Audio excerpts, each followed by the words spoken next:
Hey, welcome to the Broker Success Stories podcast. Robert Klein, my old friend and colleague. Been a while. Well, How have you things been for you? escaped Canada, so you're in You're Vietnam. in Canada. Yeah. You are. Yeah. I am in, today I'm in Saigon, Ho Chi Minh City, the formerly known as Saigon, right? Other side of the world. It's amazing with technology, isn't it? I can actually speak to you. I remember watching as a kid, like the Jetsons, Yeah. right? Who would ever thought one day we'd be doing this live like this? Like this is so amazing. Think about it. You know, when we grew up as kids, seeing this on cartoon, that one day it'd be like this. It'd be so cool. Or in the original Star Trek, right? And here we are. Well, I mean, a decade ago, we would still do in-person meetings. And I maybe have done one client meeting in person in 4 years. So, Wow, yeah. wow, wow. Yeah, I think that's like for me, I think that's COVID. It was a blessing in disguise. Is that it made us change our process procedure, your SOP, I call it, right? Yeah. I did the same thing. None of my clients I've met for the last 4 years, my investors and all that, it's all over Zoom or over Google Meet now, right? And it's been amazing. I think it's a blessing in disguise more than anything else. And we're able to do what we love, mortgage broking for me, and commercial financing and teaching, and traveling. So combining the best of both worlds. Yeah, 100%. Can't complain. Oh, tell us about you, Robert Klein. Yeah, everybody knows about me on this podcast. Tell us about it yourself. So it depends on what you want to know. So I got into residential mortgages in 2009. Before that, I was actually I was actually insurance licensed when I was 20 in year 2000. So I did full. Yeah. My clientele was residential and commercial mortgages. I'm sorry, residential. My core clientele initially was business owners and real estate investors. Then in 2016, I actually took your course that exposed me to the whole world of commercial. So within probably 2 to 3 months after that, I started getting myself heavily involved in commercial. Figured out that space, and then 2020 had a crazy idea that I could get myself into development. Ended up building a 40,000 square foot building out in Langford and kept it with CMHC, and somehow survived that. And then in 2022, got myself into corporate structuring pretty much at the exact time that the mortgage industry was about to collapse. I was able to pivot out of it.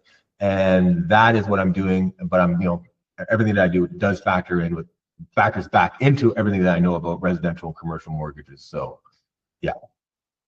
Yeah, it's been amazing. It's been amazing watch you took what little I taught back in 2016, I believe, right? You basically took off with it and ran, man. You took off with it and ran. You got an apartment, everything with CMHC financing. Got your own, multi-million-dollar mortgages. It's amazing. You opened the gate where, like, as a residential mortgage broker, this is how I explain it. Residential mortgage broker, under the usual licensing that we have and the contracts that we have, we're extraordinarily limited as mortgage brokers compared to what you actually do, like what the actual banks do, what branches do, what small business bank does, what even the mortgage brokers in the banking system, the commercial lending, the private banking. Like, when you use all of those together, what you do becomes totally different than what was traditionally done as being a normal residential mortgage broker. It's not even a comparison. It's like an entirely different world. So when you exposed it all to me, I was dead on. Like, how would you not do this? So yeah, I think we had a brief talk about earlier. It's like, this is real brokering, not just mortgage brokering, right? This is the real brokering world, right? Where you actually become the most valuable player on the team. I'll say one thing. I was thinking about this meeting, and I was going to say this. I guarantee all the massive mortgage broker owners that the top tier guys, like the ones that own all the massive stuff, are not using the products that normal mortgage brokers have access to. They are all in private banking. 100% of them, and they're doing everything through them. They're not using Scotia or TD or any of these at the lower levels. They're all in private banking. So, true enough. Yes. Yeah, we're able to access more of the VIP package, VIP stuff that are, I would say, the top 3% of Canadians get access to. All right, or even know they exist. Yeah, I would say top 1%, and then you have to figure out how to sneak into it. And then the other issue is a lot of it is garbage in private banking, right? A lot of them are like, they're not actually like the banks are not that actually good compared to other private banks. You have to figure out which one is good. Then you have in private banking, you have 3 segments. You have people that specialize in financing, the insurance side, like estate planning, and then investment guys. So if you get into private banking, you don't know what you're looking at. What you really want is the super genius banker at the right bank. So that's actually one of the things that I do in corporate structuring is I model people's things to get them into the right place at the right time. But most private banking, I wouldn't touch with I wouldn't touch at all. But if you get the right ones with the right network, they are the best thing on planet Earth to use. If you're a corporate business owner and successful and make lots of money. Which is true. I agree. Like when you go do anything, any kind of product, really in commercial world, like whether it's like, for example, construction financing. I mean, any lender can really do it, but only the really good ones know how to get it all the way to the finish line with all the bumps along the way, right? The ones who just black and white, if you hit some hiccups along the way, you're done. I mean, that's it. I mean, that's your final last project, right? It's game over. No, there's people that specialize in all of these things, and you have to have the skill set to speak this language to go down the rabbit hole. So when I did your course, the guy from BMO, I forgot his name, he was a brilliant commercial guy. Do you remember him? You know him. Yeah, he's moved up now to like mid cap. It's like 50 million. I sat down with him. I sat down at Starbucks. I literally told him, I'm like, look, I'm getting into commercial. I took Sua's course. I'm mathematically smart, but I still need you to guide me on this, and then I'll figure it out quick. And then he sort of guided me, and we got a bunch of deals done, and then he was excellent. That's awesome. But then what ends up happening is like, the way I look at it is if you can solve wealthier people's problems, then you get their wealthy people revenues, which is 5, 10, 15x more than dealing with a first-time home buyer. Well, that's right, because I mean, honestly, it's like-minded people know like-minded people, right? If you're in the trades business, you know all the trades people, right? Yeah. If you're a pilot, you're probably gonna know a lot of other pilots, right? But fundamentally, you have to have the tools to solve wealthy people problems, and then you're good to go. And you have access to all of them. Yeah. If you don't have those tools, which is not residential financing licensing with all the companies you have, that's got nothing to do with what the real banking system does. And then good luck. And then you're gonna, if you have clients that make 200 grand right now, so they're your client, great. If they increase their business to $1 million a year, and now they want to go buy a $3 million, $4 million house, guess what? They're not using you because private banks is going to pick them up. And then the broker channel. Yeah, the broker channel is gonna have a hard time getting approved. Yeah, and I'll tell you why. So what private banking does in the financing side that just crushes, like destroys, and like that's like what I use is one, they'll use your net income from your corp as your income. So they don't care what you pay out to yourself, right? They don't care. You can like for me, like that's one of the things I do. I have a 40 grand dividend that I pay out and a 40 grand dividend to my wife. I pay basically 0 personal tax. I get the child care benefits, and I actually qualify for the free dental thing, right? So on paper, I'm on that side, but that's by design. That's what I do in corp structuring. My income is the income I have in my corp, so they don't care.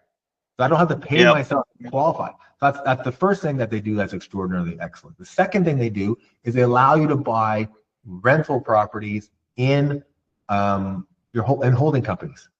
In company, yeah. So what that means then is that if you have a client with a ton of money in their corporation and has to be used for a down payment, it doesn't have to cross the line to their personal self to pay a ton of money in tax. Oh, heck no, yeah. In the corporate highest level of taxation. Yeah, 100%. So no, I'll give you an example. I had a client that I was doing their structure. He does quite well, makes like 1.5 million a year. And they have accounting backgrounds, but they were not really accountants and have a very successful business. They were using a normal mortgage broker. Oh no, sorry, normal banker, not normal mortgage, not a normal mortgage broker. And they own a ton of property. They're all well off, and they wanted to buy another house in Vancouver. So their banker said, "Hey, you need to claim 1.4 million worth of income to qualify." Income. Okay. Good grief. They owned it personally, right? So they had to take all the money out of the corp, qualify like that, and they basically paid about 400 or 500 grand extra in taxes in order to qualify for this loan. Or they could have just gone to private banking. They look at their income. That's your income. You can pay yourself $50. We don't care. And we'll let you own it in a rental company. So your down payments are coming from your corp structure. And then you say 400 grand. Now this guy's, they're all well-to-do. So 400 grand here, 400 grand there is not exactly a big deal. But the efficiency, like you would think that would be solved, but because they dealt with a normal banker, a normal residential mortgage broker, they just don't have these tools and are absolutely unaware. So when people look at what you offer, you are offering, like, I think you're totally underpricing what you do. If you sold on value, it's a 10x. Yeah. It is. It is. And almost like I should sell it on your behalf, because I'll just tell you how it is. All right. There's no, I couldn't care less. Right. So, 100%. So, but I would say it's true. It's true, Robert. I mean, because you were coachable and you were creative, you're resourceful, you connected the dot. Whereas, honestly, there's going to be 80-20. 80% of the mortgage broker out there won't take what I teach them, like you, and run with it. They just, if they're okay, how do I do this? If you're a normal mortgage broker and just do normal things and you have a normal audience, you sort of don't need this. But if you're a math guy, if you're a technical guy and you want to know what the next levels are, then all day long you do this. This is actually, I was talking to my sister Krista, and we did the same course, same time with you, right? And she's a mortgage broker, and we said pretty much the best return ever on planet Earth in terms of a course point of view that we've ever had. You opened up the gates to what the hell is even existing, and you just don't know. And once you do, you go to town.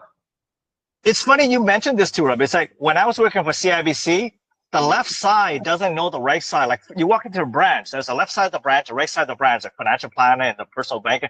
None of them talk to each other. The commercial guy doesn't even know. The private banking people don't even connect with each other. It's like, what in the world? You're for the same bank. So what I actually do for a living now is exactly what you're describing. So in your life, you have a mortgage broker, commercial mortgage broker, private bankers, you have an insurance advisor, financial advisor, you have accountants, you have legal, you have all of these people, and they're endless amounts. The problem is they're all not connected together. None of them talk to each other. That's right. Relative to your financial position, they are 100% connected together. They are fully integrated. Yes. And here's the trick. The person that's actually responsible for connecting them is you. That's what you actually do. And then it turns out everybody sucks at it. And then I, by accident, over a couple of decades, got extraordinarily good at literally almost like everything. I'm dangerous at everything. And then I put them all together as one, and then I built out this whole framework that I use. That's sort of what I do for a living now. So I don't really sit there and do mortgages anymore, but I will have all the structures designed and I'll refer them. A lot of stuff I'm doing is sort of how do you get them into private banking and sort of sneaking them into it. That's a lot of what I do. And then I refer it to the right people. So on the finance. Well, I think the goal is you are the connector, helping them create a better lifestyle, a better financial house for them. All more than just holistic, right? I'm not an accountant, but I fire 95% of my clients' accountants within 45 minutes of mapping out their structure. Like they're just, and it's not because an accountant is good or bad. Nothing to do with that. It has to do with they're not factoring all these other industries that come into your corp structure. So when you ignore all of the industries, what you do from a corp structure point of view becomes totally different. Yeah. like for example, what I think what you're hinting is like this. It's like accountants know one thing. They're good at taxes. They're good at saving taxes, but they're not good at helping you. No, they're not. They're not. They're have not the most even efficient. Yeah, they're not going to help you have the most efficient. I would say end of life or intergenerational wealth or how do you leverage your corporation to expand, to grow, and acquire more wealth. And none of that taxation. none of that's ever factored in. So like when you look at a corp structure, you look at all these industries, the most important person in all of it is actually the dude on top that connects them all, like the orchestrator. It just people didn't even realize that was a thing. That's it. Yes. Yeah. So that's what I became, and sort of became like god level at it for that. You orchestrator. That's it. That's the best analogy you can put it. That's it. Yeah. It's a whole entire symphony working together in unison is what really gets people to another level. Like, you know, it's like a cheat code in life, you know, where most people just don't understand what they have because they just don't have the right people in their life to teach them this, right? So that's awesome, Robert. It's amazing, man. I'm so proud of you. I'm excited to hear what you've been doing too, and you got your apartment done, and it's. I think that's great because a lot of people are just building ships in that area, right? Their project's not doing well, or they're not going to be able to make it all with the finish line, right? So I highly recommend do not go build a 40,000 square foot building. Just it's crazy town. Yeah, I've learned. Anyways, there's a whole show to that, but I survived it, and you know, we own it, and that's the end of it. But that's how you learn. Yeah. But I think anyone that if you want to know what the real levels are in the banking system, go pay Sua his money, and he'll tell you it, and then you'll be exposed to before Sua takes Robert's advice and 10x the fee, right? Well, if you sold what it's really worth to the right people, it's worth a fortune, right? So. It is, yeah. For the right people who knows how to carry it really to the next level you have, they really understand what they got. You know, mostly don't even get that kind of level of awareness yet. It's like, no, I teach you how to broker, not just mortgage broker, like real brokering, right? It's not, let's help the audience. Unless you got something to share before I ask my 3 questions. I think we already answered all your 3 questions, but go on. Yeah. But so just to answer specifically, I know that we've gone over it, but let's get to the point of, well, if you were to look back and give the advice to a mortgage broker, a residential mortgage broker, what is the one thing they should avoid? Like something that you wish somebody had told you back in 2016, if you haven't met me, for example. Or what I would not do, honestly, I would not be ignorant toward what actual financing actually exists out there. Period. Okay. Yeah. So to realize that everybody's myth is telling you that the banks are your enemy, and instead of approaching them as the enemy, like no, they're all on my side, and I built an army of like brilliant bankers to work with, so that they're actually like, I'll give you an example. Since I sort of got out of mortgages, last 3 years, I may have done 1 mortgage with normal residential lending, like through contracting or whatever that I have. Because I've done on the corporate side, like you can't do anything in that space. So everything I've done is actually direct to the banks and direct to the right lenders and getting them set up in the higher levels in the financing space.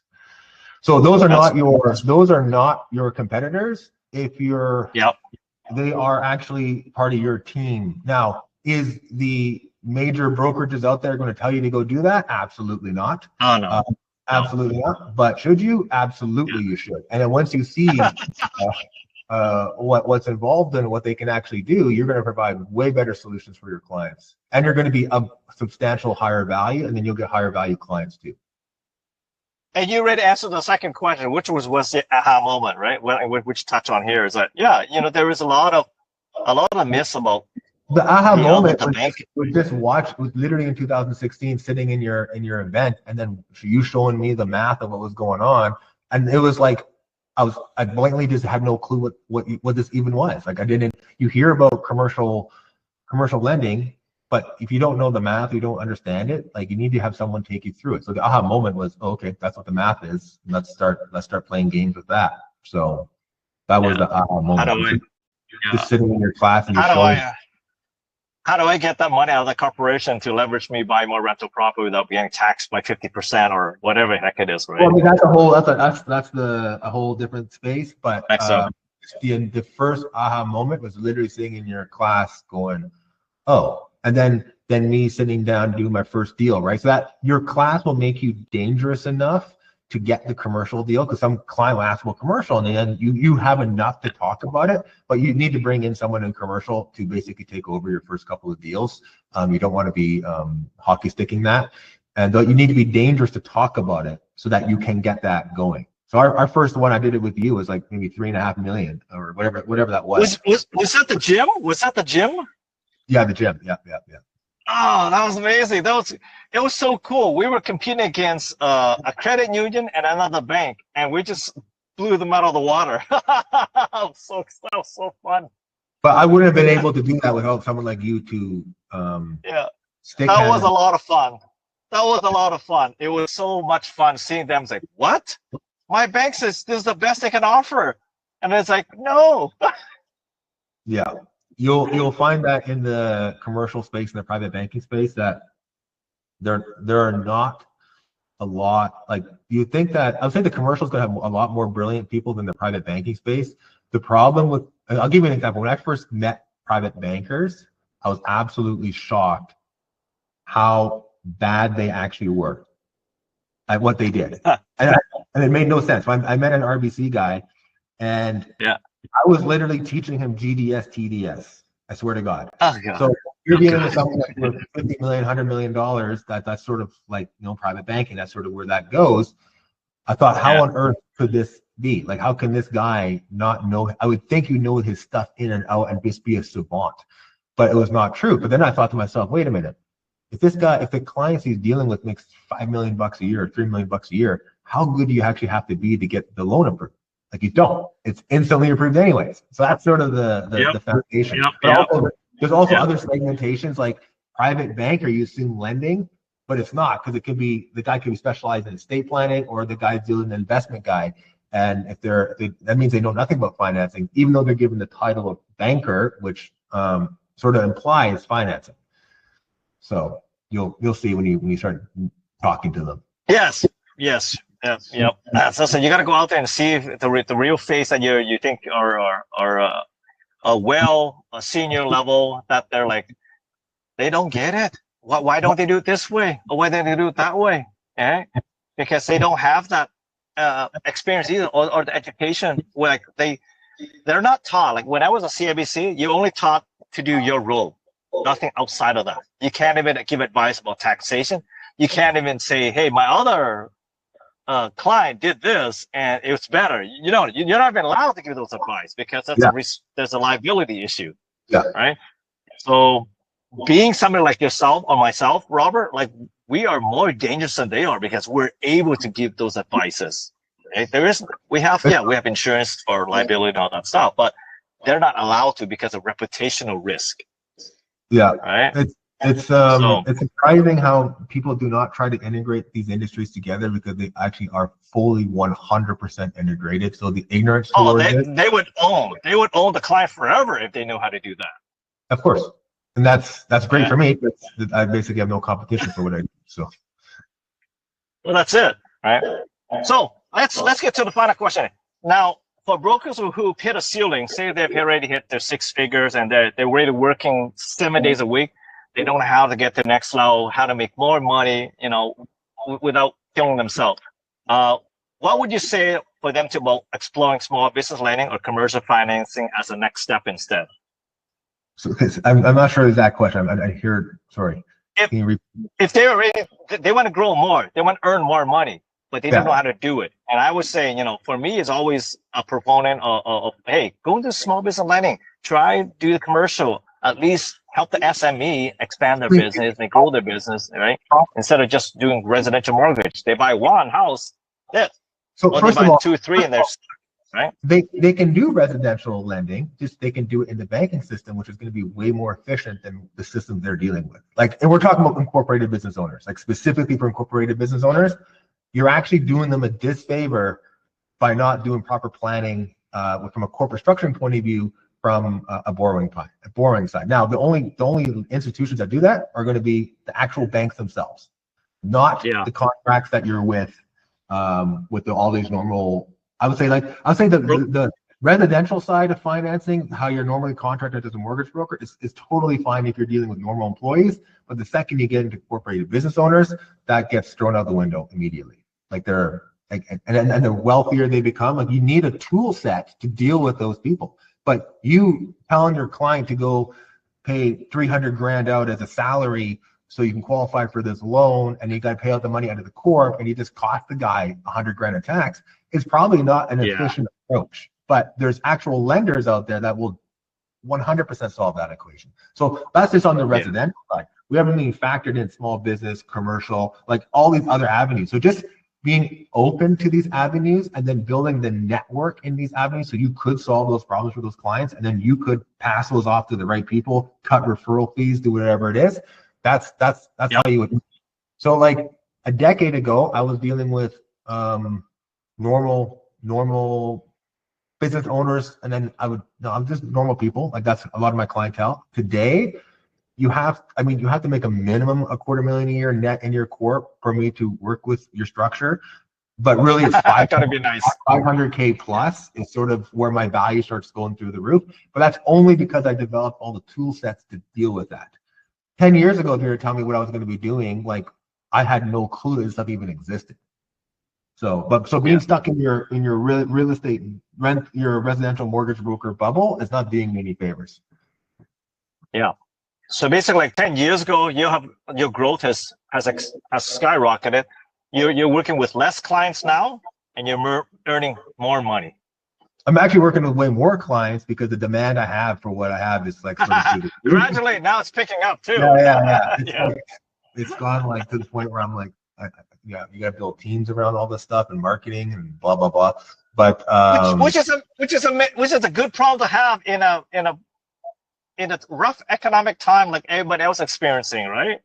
Oh, the timing of me cluing into what I know about corporate structuring and maybe thinking this could be a service for somebody was like flawless. It was August of 2022, basically 2 months from peak mortgages. I felt in June of 2022 that the whole market was about to shift.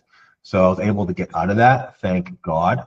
But it's all the other products that I have available and strategies that I use that do well. There you go. So awesome, man. Hey, very good. Commend you. You deserve yourself a pat on the back, all right? There you go. But it all started with your course. Like everything, if I were to put a pinnacle point, all the stuff I've been doing, it started with him opening my eyes to what actually existed in the banking system. Yeah, 100%. It's truly amazing. Like they're dropping the ball in the banking system, and you just saw what the opportunity that they don't even see. They don't catch that off, right? Yeah, correct. Right on. Well, man, it's been a pleasure to connect with you, Robert, again, and love to share your stories with the rest of the people out there in our industry, so that they can perhaps look at your path, your journey you've taken, and hopefully they've inspired them enough to take a look or take a dive into possibly real brokering is, right? Yeah, 100%. It's been amazing. I look forward to hearing you on the next, I would say, reunion, right? The Commercial Finance Experts Academy reunion, perhaps maybe at the Bali Resort or Vietnam Resort, my friend. That's gonna be wild. I'm gonna bring you guys. I'll invite you guys on. You guys are gonna have to come because it might be a big ceremony, a big event. You got yourself in development. You built all those real estate assets, and one of the foundations was you going into commercial, like knowing this space, and that allowed you to do it. And you had the financing, and you knew how to play. Like you go to a different country, you could still deal with the finance because you spoke the language. You can replicate you can go to all the Commonwealth country uses what I teach in commercial financing. You know what I would say? I always joke around with friends, neighborhood realtors.